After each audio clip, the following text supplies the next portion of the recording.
Aku dulu 5 tahun nyari Islam.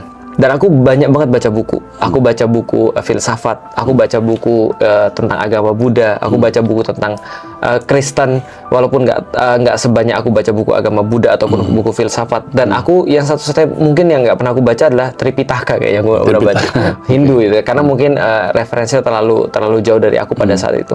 Nah, ketika aku terus kemudian punya pemahaman, ketika aku ninggalin agama yang lama, aku sebenarnya nggak perlu agama.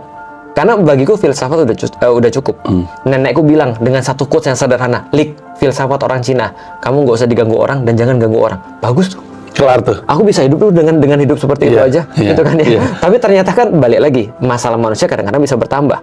Dan ketika di-apply pada hal yang lain itu belum tentu bisa.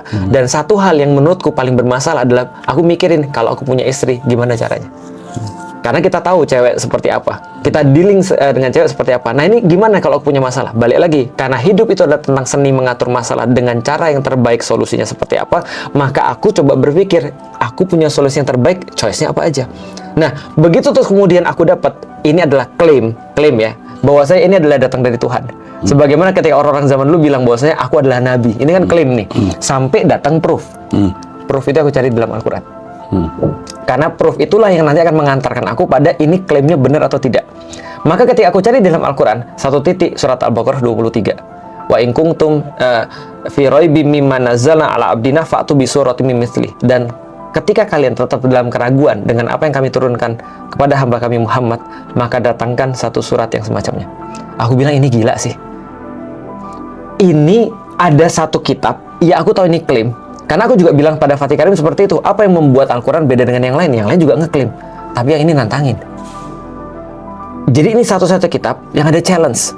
Seolah-olah bilang gini, kalau kamu memang proud dengan akal kamu, atau kamu memang proud dengan apa yang kamu dapat selama ini, ayo datengin yang semacam dengan Al-Quran.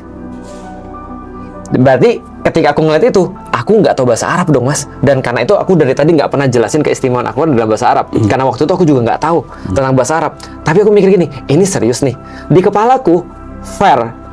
Kepalaku yang berpikir dengan fair adalah, oke, fair kalau aku menganggap bahwa kalau ini memang benar-benar sebuah tantangan, artinya kalau besok nanti aku bisa punya sesuatu yang sama dengan Al-Quran, berarti aku tinggal ninggalin agama Islam kan?